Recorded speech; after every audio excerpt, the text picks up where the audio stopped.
You're not fooling me, not fooling anyone. Got your head in a cloud, so delusional. In an ocean of all this emotional. Best be sure, I'll be there when you're looking for something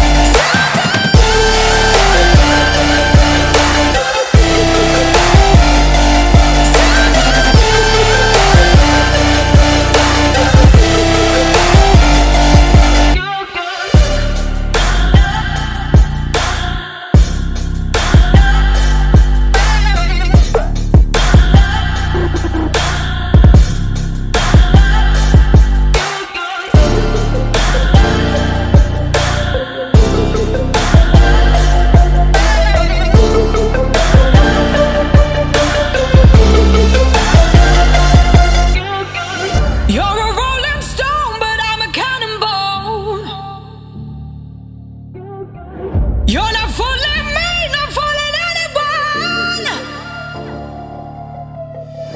Got your head in a cloud, so delusional. In an ocean of all this emotional. Best be sure, I'll be there when you're looking for something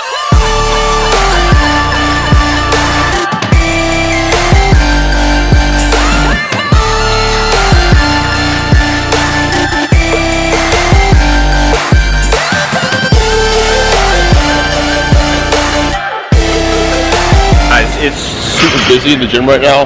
I have 585 oil on the bar right now. I just have a 3x3 at RPE 9. My hands are fucked, so I'm using straps because I'm a cheater. But yeah, I'm gonna lift this weight.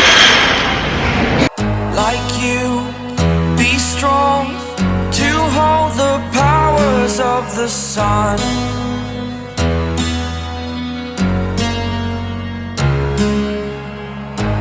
Dream, believe in strength. Now I'm the only one, only one.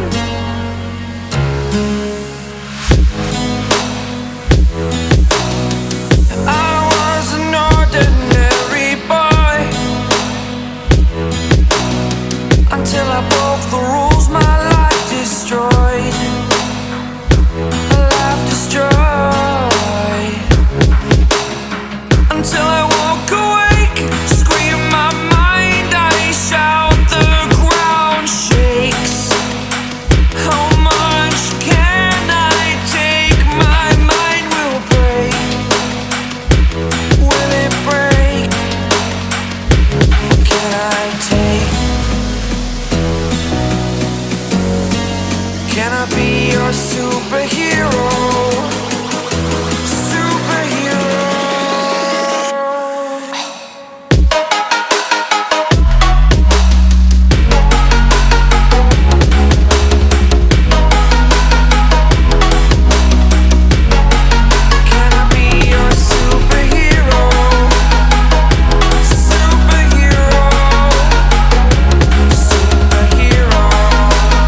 superhero.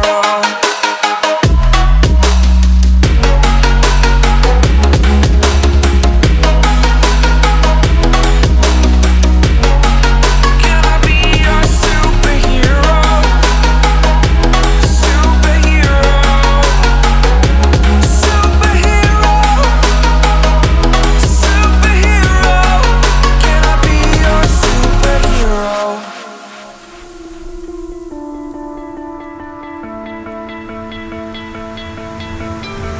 You stole my heart of gold after my silver soul. Can you dig any deeper now? I gave you all I own, put you on this golden throne, but I'm a little stronger now.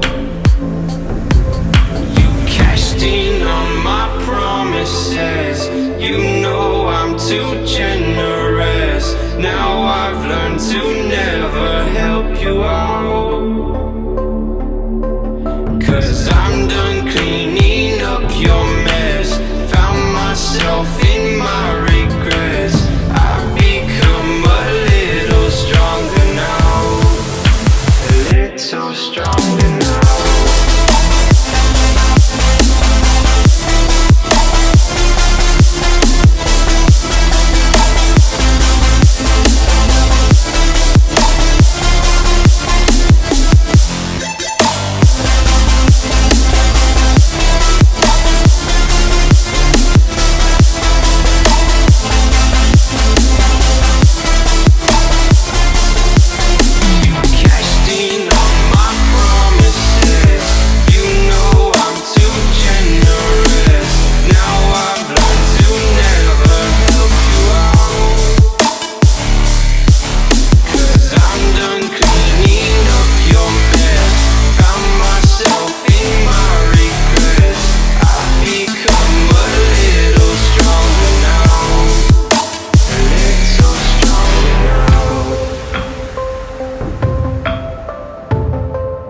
Hey guys, I'm just finishing up editing this video, and I wanted to talk about something and just give like you guys a little bit of information value, just because like I know this has just been training footage mostly for the past 2 videos, but that's been because I've been like crazy busy with school and whatnot. But anyways, like things are going really well with training.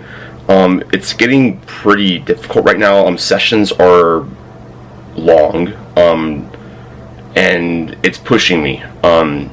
You know, this is my first time really going through this process, and I gotta be honest, it's really challenging, but that's exactly why I wanted to do it. And it's testing my resolve in ways I haven't been tested before, but like I'm feeling really strong, and that's the goal, right? So I'm just really excited with how things are going.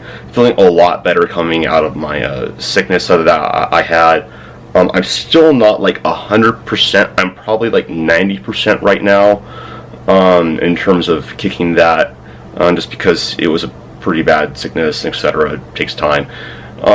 Anyways, I wanted to talk about something in this video because I get asked about this quite a bit, is RPE versus percentage-based training, and what I use and recommend. And kind of like, I want to say something about both of them. So percentage-based training is basically defined as training using loads that are based off a percentage of your 1 rep max. So let's say you have a 3x10, and your coach will program, you know, 65% of your 1 rep max for your working sets, or you can put an RPE of 7. So I think that both of them have utility. I think that percentages are really good for beginners who aren't as good at gauging RPE, or like aren't as aware of their abilities. I also think that RPE is very good because it allows for you to still lift with the appropriate intensities even if you have extra fatigue in the face of life variables, just because stress is stress. What I mean by that is that your sympathetic response, which is just, so you have 2 parts of your nervous system. You have parasympathetic nervous system, which is basically like you're thinking about like your chill, your relax, that nervous system, like when you're watching Netflix or whatever. Your sympathetic nervous system is basically what's activated during periods of stress. So like, let's say, you know, It could be literally, it could be weight training. It could be relationship stress, like you got in an argument with your significant other. It could be you got sick, or it could be you're just stressed out with school or your job. Stress is stress. Your body cannot differentiate between it because the physiologic response to it is the exact same. So the utility of using RPEs in your training, and primarily what I do use is an RPE based approach, is that it allows for you to make changes on the fly. And like, because here's the reality, your body only knows tension and stimulus, and if you're a little bit weaker in one session but you're still hitting like the appropriate RPEs, and then you're still going to get a positive training adaptation. So that's why RPE training is super important. Also, it makes sure that you are training within appropriate intensities, because let's say for whatever reason, like your coach gave you a percentage and you find out on bench press that wasn't the right percentage. Well, that's because, you know, the RPE, the intensity wasn't where it was. When you have an intensity goal and not just a percentage goal, you can really make sure that you're training hard enough.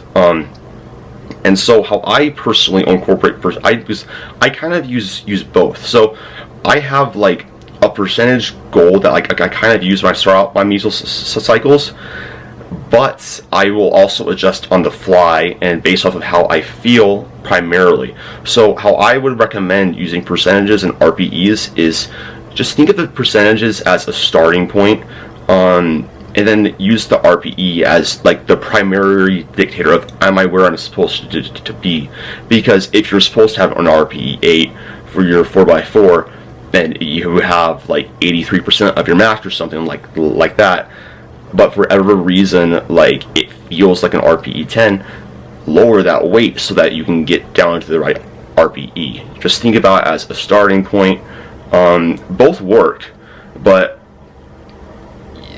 if you're constantly chasing a certain number or a percentage, the pitfall of that is that if you're too fatigued and if you're training at an RPE 10 or something when you're not supposed to, and you still imbibe the principle of overload, as we progress in training, we must add weight to the bar or volume. Well, when you're training at an RPE 10 all the time, it's really hard just because the fatigue generated from that training makes the recovery period and the adaptation period even longer and even more complex, require more resources for your body to actually recover from.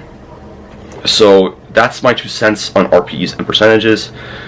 The too long didn't read of that is percentages, think of it as a starting point, and then use the other RPEs to make sure am I actually where I'm at.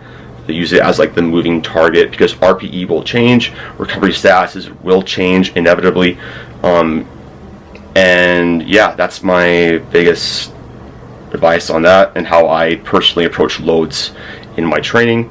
One more point, I do get questions about why do I not stay at the exact same weight every single sets.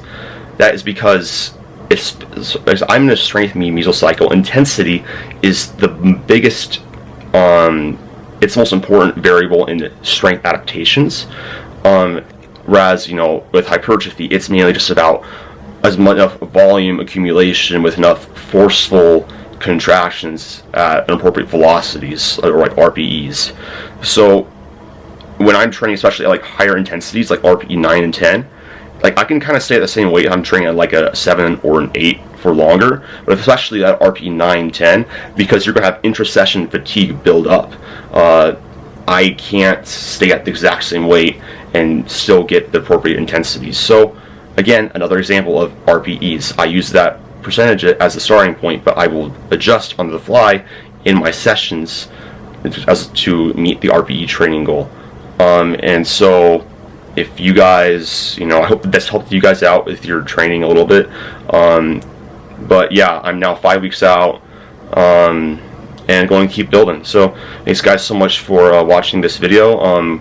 Just a quick note, custom programs are now available. Link will be down below in the description box. We have coaching spots open. You want any programming, meal plans, etc., just everything down below, and I'd love to help you guys out. But thanks so much for watching, and I'll catch you guys in the next one. Peace.